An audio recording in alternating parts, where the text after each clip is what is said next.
Hi, இன்றைக்கி சூப்பரான மத்தி மீன் குழம்பு எப்படி பண்ணுறதுன்னு பார்க்கலாமா?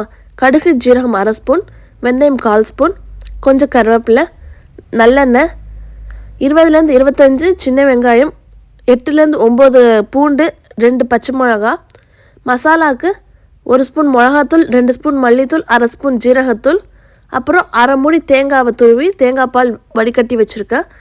குட்டி லெமன் சைஸ் புளியை ஊற வச்சுருக்கேன். ஒரு பெரிய தக்காளியை கையால் மசிச்சு வச்சுருக்கேன். அப்புறம் வாஷ் பண்ணி வச்சுருக்கேன் மத்தி மீன், உப்பு, மஞ்சத்தூள். ஸோ இந்த மீன் குழம்பு நல்லெண்ணெயில் செய்யும்போது இந்த ஸ்மெல்லும் டேஸ்ட்டும் சூப்பராக இருக்கும். ஸோ நல்லெண்ணெய் சேர்த்துட்டு நம்ம எடுத்து வச்சுருந்து தாளிக்கிறதுக்கு அதெல்லாமே சேர்த்துக்கலாம்.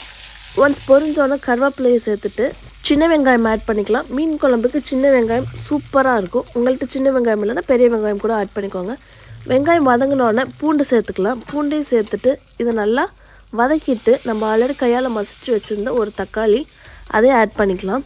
இதெல்லாம் ஒரு அளவுக்கு வெந்ததுக்கப்புறம் நம்ம ஆல்ரெடி எடுத்து வச்சுருந்த மசாலா சேர்த்துக்க போகிறோம். மிளகாத்தூள், மல்லித்தூள், மஞ்சத்தூள், சீரகத்தூள் இதெல்லாமே சேர்த்துட்டு இது கருகாத மாதிரி ஆட் பண்ணிக்கலாம். ஸோ உங்களுக்கு கருகிற மாதிரி இருந்துச்சுன்னா கொஞ்சமாக வாட்டரை சேர்த்துட்டு இது பண்ணிக்கோங்க. அண்ட் இந்த மீன் குழம்புக்கு தேவையான மஞ்சத்தூள், உப்பு அதே சேர்த்துக்கிறேன். இது சேர்த்துட்டு மிக்ஸ் பண்ணிவிட்டு இதோட ராஸ்பெல் போகிற வரைக்கும் வதக்கிட்டு நான் இந்த மீன் குழம்புக்கு முருங்கைக்காய் சேர்த்துருக்கேன். ஒரு முருங்கைக்காய் இது வந்து ஆப்ஷனல், உங்களுக்கு வேணா சேர்த்துக்கலாம், இல்லைனா தேவையில்லை. இதுக்கு பதிலாக வெண்டைக்காய் கூட சேர்த்துக்கலாம், அது சூப்பராக இருக்கும். இது எல்லாமே ஆப்ஷனல் தான். ஸோ இதெல்லாம் சேர்த்துட்டு நம்ம ஆல்ரெடி கரைச்சி வச்சிருந்த புளி தண்ணி அதே ஆட் பண்ணிக்கலாம்.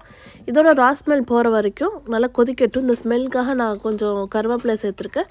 இது ஒன்ஸ் கொதிச்சிட்டு இருக்கும் போது நம்ம ஆல்ரெடி வடிகட்டி வச்சுருந்த தேங்காய் பால் அதே சேர்த்துக்கலாம். தேங்காய் பாலும் ஆப்ஷனல் தான். இது வந்து நல்ல டேஸ்ட்டாக இருக்கும். உங்களுக்கு வேணால் சேர்த்துக்கலாம், இல்லைனாலும் தேவையில்லை. இந்த டைமில் கொதித்ததுக்கப்புறம் மீன் சேர்த்துக்கோங்க. மீன் சேர்த்துட்டு ரொம்ப கிண்ட வேண்டாம், உடஞ்சிரும். உங்கள்கிட்ட மாங்காய் இருந்துச்சுன்னா மீன் சேர்க்குறப்ப அந்த டைமில் சேர்த்துக்கோங்க.